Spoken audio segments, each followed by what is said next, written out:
Olá! Logo que surgiu a primeira vacina do mundo, que foi contra a varíola, e foi criada pelo inglês Edward Jenner, depois de fazer 20 anos de estudo, hein? A reação foi enorme. Foram muitos os que se negaram a acreditar nessa solução.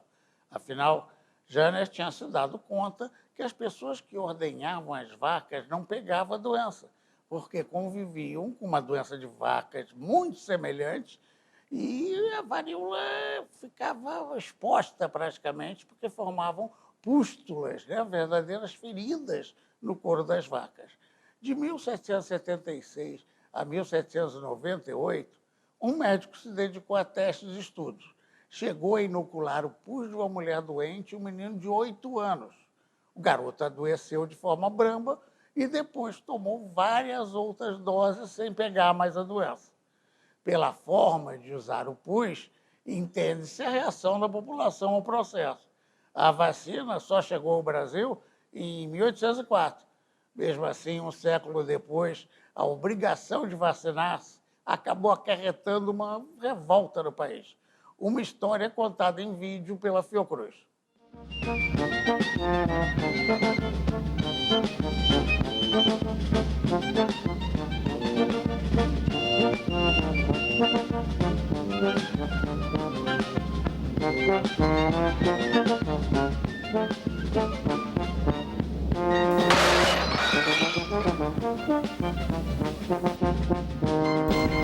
A varíola é uma doença que acompanhou o homem durante muitos séculos, ou talvez milhares de anos.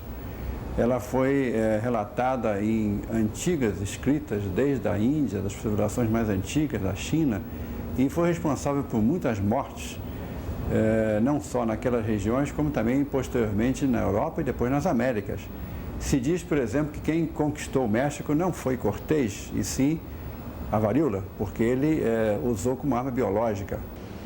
A variolização nada mais é do que a introdução no corpo do indivíduo são de um pus de um indivíduo que havia contraído a varíola no momento em que as bexigas, as bolhas que o varioloso tem pelo corpo estavam secando. Então pegava-se aquele pus da bolha e arranhava-se na pele de uma pessoa que ainda não havia contraído a doença. Com isto, se pensava que haveria uma imunização desse indivíduo que foi variolizado em relação à doença. Ele nunca mais iria contrair a varíola. Edward Jenner, né, quem descobriu, digamos assim, né, a vacina antivariólica propriamente dita, né, que é aquela feita com cowpox, né, com linfa animal. E as pessoas que trabalhavam ordenhando vacas, às vezes tinham esfoladuras nos dedos e desenvolviam pústulas parecidas com as feridas que os animais tinham. E era a sabedoria popular que as pessoas que desenvolviam essas doenças, essas pústulas nas mãos, vacina nas mãos, nunca pegavam varíola.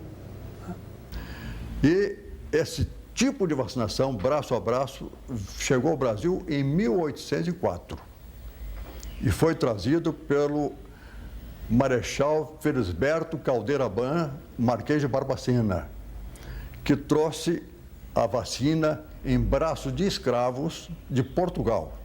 Nesse sentido, nós vamos observar durante todo o século XIX esse empenho do governo, de um lado, em se utilizar da variolização e de outro, do pus animal para imunizar a população. Na década de 90, alguns dos problemas técnicos que existiam e que dificultavam a propagação da vacina ao longo do século XIX inteiro começam a ser superados. O principal deles é que se começa a conseguir produzir no Brasil vacina animal. Oswaldo, finalmente você chegou. A doença avança a olhos vistos. Decidi iniciar uma campanha contra a varíola e quero que você a dirija. É claro, senhor presidente. A vacina já está testada, aprovada e comprovada, veja. Podemos aplicá-la na população imediatamente? É só o senhor determinar quando, mas... Sim? Senhor presidente, o senhor sabe que só com métodos drásticos seremos capazes de debelar a doença. De acordo, de acordo. Você tem carta branca. Muito bem, senhor presidente. É só assinar aqui. O senhor pode estar certo de que com a vacina, em breve a varíola será exterminada. Daqui a 90 anos, terá sido banida inteiramente de todo o nosso planeta. Visando modernizar a capital da República, o presidente Rodrigues Alves promoveu uma ampla reforma urbana. O prefeito Pereira Passos abriu largas avenidas no centro da cidade, deixando milhares de pessoas sem moradia. Oswaldo Cruz assumiu a direção dos serviços de saúde pública e combateu com sucesso a febre amarela. Criou numerosas brigadas de guardas sanitários para exterminar os mosquitos transmissores da moléstia e isolar os doentes. O cientista também dirigia o Instituto de Manguinhos, berço da medicina experimental no Brasil. Em 1909, em decorrência da epidemia de varíola mais letal do período, pesquisadores da instituição publicaram seu primeiro trabalho sobre a doença. O Instituto Oswaldo Cruz também ensinava microbiologia e produzia soros e vacinas. Eu assumi o laboratório de vacina antivariólica em 1958, mas já naquela época havia uma pressão grande da Organização Pan-Americana da Saúde, no sentido de que o Instituto se aparelhasse para atender a demanda da campanha de erradicação da varíola no mundo. Ficou o Instituto Oswaldo Cruz com 2 laboratórios, um para a produção da vacina antivariólica clássica em vitela e outro para a produção da vacina antivariólica em membrana coagulantóide de embrião de galinha. Aqui no Brasil, a imunização sempre foi uma atividade do Estado, né?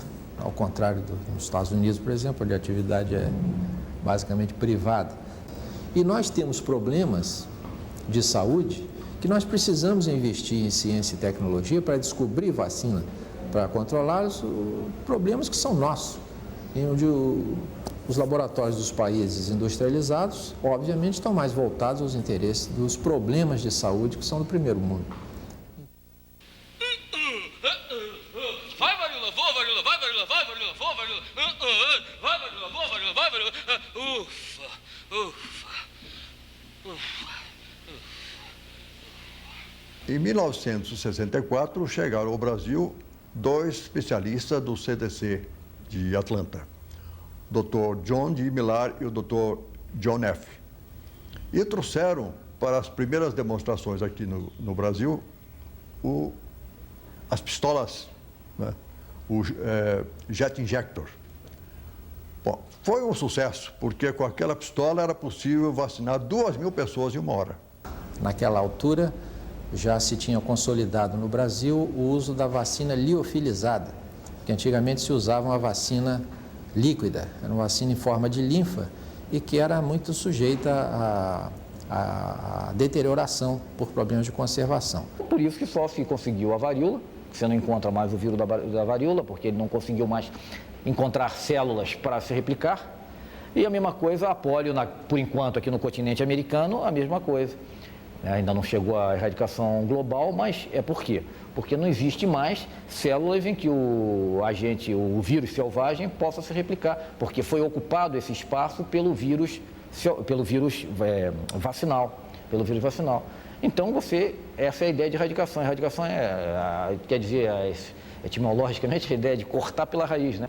72, 73, começa de forma organizada o Programa Nacional de Imunizações. Isso não significa que antes dessa data o Brasil não tenha desenvolvido ações de vacinação. E nós temos um Programa Nacional de Imunização que você imuniza contra 6 doenças. Infelizmente, só o BCG é que é fabricado no Brasil e ainda pela Fundação Ataulfo de Paiva. Tenho certeza absoluta que Oswaldo Cruz seria hoje o maior vacinador de massa, como o Sabin é. Todos os cidadãos de recém-nascidos a idosos deverão ser vacinados, examinados e reexaminados periódica e regularmente e somente pelos médicos autorizados. Foi uma revolta um pouco complexa, que é conhecida normalmente como revolta da vacina, mas ao lado da revolta popular contra a obrigatoriedade da vacina, houve também uma revolta militar, uma tentativa de jacobinos militares de dar um golpe de Estado. A revolta ocorre quando o serviço de vacinação está no auge do seu sucesso. Não é? Na verdade, a revolta ocorre não porque a minha impressão é que a população estava experimentando uma prática de vacinação compulsória, a revelia de qualquer legislação, naqueles meses anteriores à revolta. Meu povo, é uma violência! O governo voluntariamente se propondo a me violentar com a introdução no meu sangue de um vírus sobre cuja influência existem os mais bem fundados receios que seja causador da moléstia ou da morte. Na verdade, a vacina foi um dos temas fundamentais que causou a discórdia na comunidade dos médicos brasileiros. E isto não em 1904, mas já desde meados do século XIX. No caso dos positivistas ortodoxos, além da oposição, digamos, científica à vacina, havia uma outra que eu acho que era mais importante, que era a tese central que eles tinham da separação entre poder espiritual e poder temporal. Segundo eles, a doença era um problema que tinha a ver com o poder espiritual. E, portanto, não cabia ao Estado, era ilegítimo que o Estado interferisse na decisão pessoal da pessoa se vacinar ou não. Muito provavelmente havia uma reação contra, não a vacina, mas contra as reações da vacina. Infartamento de gânglios, febre, mal-estar, dor de cabeça, que pode acontecer com vacina contra a febre amarela, que pode acontecer com vacina contra o sarampo, enfim, com qualquer vacina. Do lado de oposição à vacina, além dos positivistas ortodoxos e seus aliados políticos, como Barbosa Lima, principalmente, havia Vicente de Souza, que era o líder dos grupos operários mais organizados, e na parte do povão mesmo, na saúde, o famoso Prata Preta, que era realmente um líder popular autêntico, que lembra muito, quando Euclides da Cunha descreve os sertanejos de Canudos, aquelas figuras de líderes muito populares, muito autênticos e muito fortes. Lei brutal, brutalíssima, imoral, imoralíssima. É a violação da nossa liberdade. Eles não podem nos obrigar. É tirania, é violência, é invasão das nossas casas, sequestro das famílias, de nossos corpos. Abaixo a vacina obrigatória! Abaixo! A vacina obrigatória da Cruz! Abaixo! Abaixo a tirania de Pereira! Abaixo! A lei da vacinação obrigatória foi aceita, foi votada pelo Congresso Nacional no dia 31 de outubro de 1904. No dia 5 de novembro, já se formou no Rio de Janeiro, na Rua do Catete, a Liga contra a Vacinação Obrigatória. A partir do dia 10 e com maior intensidade a partir do dia 11, nós vamos observar o quê? A população não só reivindicando o fim da vacinação obrigatória, mas essa população se chocando com as forças policiais, trocando tiros, e quando não havia armas por parte do povo, se utilizava paus e pedras. Praticamente o centro da cidade, na área que vai do Lago de São Francisco, Praça Tiradentes, Praça da República, ficou praticamente uma zona ocupada pelos revoltosos, e o outro foco na área da saúde, que incluía Gamboa e a saúde, que também ficou praticamente conflagrada. No dia 12, à noite, houve as primeiras vítimas populares dos confrontos dos revoltosos com a polícia, com a milícia carioca. A rebelião toma novo vigor. A cidade inteira adere aos revoltosos. Não conseguimos penetrar nos seus principais centros de resistência. Os bairros da saúde e da Gamboa, principalmente. Mas quem é que dirige essa raça? Senhor presidente, a Liga contra a Vacina Obrigatória, senhor! Esses positivistas! Senhor presidente, os anarquistas também! Esses baderneiros! Eu acho que é importante também entender que há um componente muito grande da questão da cultura africana, da cultura negra, né? Há um componente racista na atuação do serviço de higiene muito acentuado, né? Quer dizer, a vacina, e no caso, ela implica em necessidade de lidar, no caso da varíola, com práticas culturais negras enraizadas, espalhadas pela cidade inteira. O bairro foi tomado pelo Exército Brasileiro e a maior parte dos revoltosos e também dos não revoltosos, bastava ser pobre, bastava ser negro para ser considerado um revoltoso, foram presos pelas forças governamentais. Não é à toa também que a área de principal conflagração da revolta, né, entre ali a Saúde, Gamboa e tal, até a Cidade Nova, era a área tradicional de concentração de baianos e aonde o João do Rio diz que estavam todos os candomblés. A rebelião escapou ao nosso controle! Temos um navio, senhor, atracado na Bahia, esperando para levar o senhor, sua família e seus ministros para fora da cidade. É a hora que o senhor ordenar, o encoraçado Deodoro levará embora. Me levar daqui? De jeito nenhum! Que o encoraçado Deodoro bombardeie o bairro da Saúde por mar! Que o 7º Batalhão de Infantaria e o Corpo de Bombeiros vá por terra! E que acabem logo com essa arruaça! E o governo teve enorme dificuldade de controlar, aí não tanto porque o governo não tinha forças, mas porque o governo, por causa da revolta militar, também não confiava nas Forças Armadas. Então ele teve que trazer tropas de outros estados e isso fez com que praticamente uma semana durasse a revolta. Alguns militares tentaram utilizar a insatisfação popular para derrubar o governo. No dia 14, o levante da Escola Militar da Praia Vermelha veio incorporar-se à confusão reinante. Tropas do governo enfrentaram os cadetes em Botafogo e um tiroteio na Rua da Passagem foi o único combate dessa fracassada rebelião. Ao completar 15 anos, a Jovem República assistia seu governo enfrentar as barricadas populares no Porto Arthur e revogar a lei da vacinação obrigatória.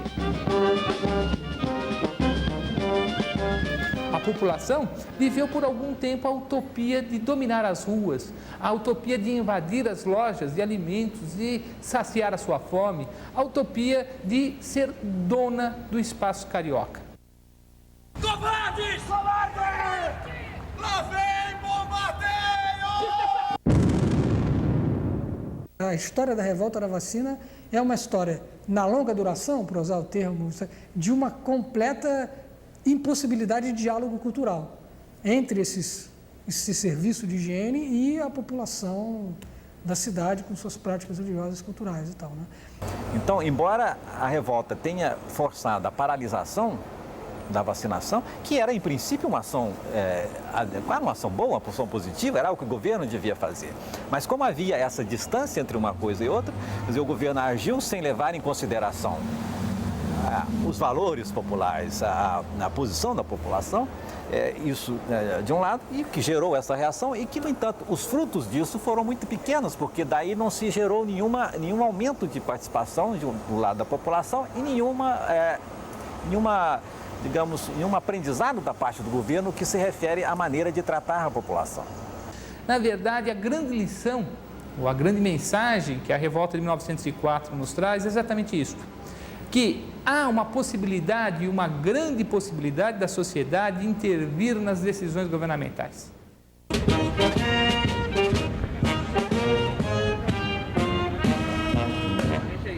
Para o Acre!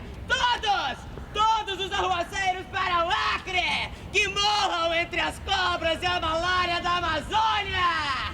Que o Rio de Janeiro volte a ser uma cidade da ordem, da paz e do progresso! Ela é um instrumento político. Aliás, a vacina é um instrumento de guerra. Nos países das Américas que viviam em guerra civil, os dias nacionais de vacinação eram os dias de trégua naqueles países entre a guerrilha e o governo. E nesse trabalho em favelas, nós detectamos o que veio a ser o último surto de varíola no Rio de Janeiro e, consequentemente, no Brasil, que foi na Vila Cruzeiro, na Penha. Esses casos foram internados, como era a tradição na época, no Hospital Eduardo Rabelo. E lá ocorreu uma transmissão intra-hospitalar, que veio a ser o último caso de varíola no Brasil, que foi no mês de abril de 71. É como a população do mundo hoje não tem mais a imunidade, porque não vacina mais contra a varíola, é que nós participamos de um movimento mundial para acabar com o vírus, ou seja, destruí-lo, autoclavar, queimar definitivamente os últimos vírus que existem ainda no mundo. Todo o grupo foi favorável a que se fizesse ainda até junho do ano que vem, quando vai haver a destruição final, um estudo muito apurado, todas as amostras de varíola existentes no mundo. Então, os 2 laboratórios que possuem vírus vivo ainda estão agora numa corrida quanto tempo? Uma das ocorrências mais interessantes, né, que houve foi exatamente um surto de varíola transmitido dentro de um hospital na Inglaterra, em 1978, se não me engano. Jornalista. Foi uma fotógrafa, né, que contraiu varíola dentro do laboratório. E isso causou um problema gravíssimo na Inglaterra naquela altura. É interessante que o Jenner coloca no opúsculo dele na capa, ele diz que o método que ele descobriu levará à erradicação da varíola no mundo. Está na capa do opúsculo. O único problema é que demorou 1,5 séculos para a previsão se realizar. Calçamentos revolvidos, casas ruídas, janelas estilhaçadas, portas arrombadas, trilhos arrancados, restos de bondes, carros e carroças calcinados nas ruas, perfurações de bala por toda parte, manchas de sangue, cavalos mortos, cinzas fumegantes. Pobre cidade.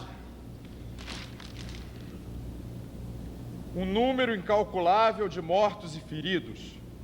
Uma atmosfera geral de terror. Pobre cidade. 1, 2, 3. Essa cidade que é também maravilhosa está sendo destruída, querendo me castigar. Quando pequeno, minha casa era na Zunga, minha tia com varíola me fez logo trabalhar. Não, eu vou me mandar.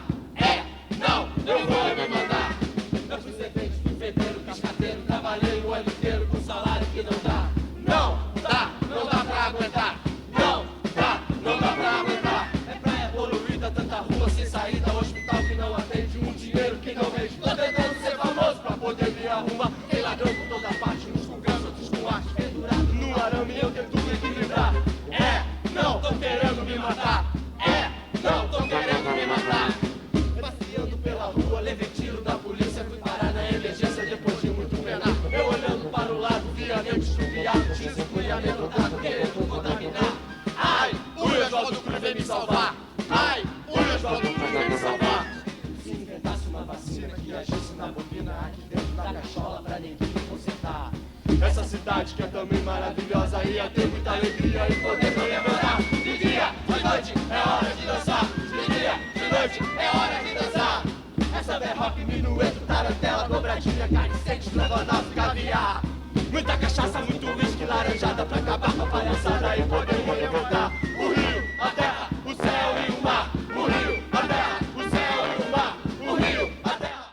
Um breve intervalo e teríamos uma entrevista sobre a criação das vacinas contra a Covid. Rapidinho, sai daí não.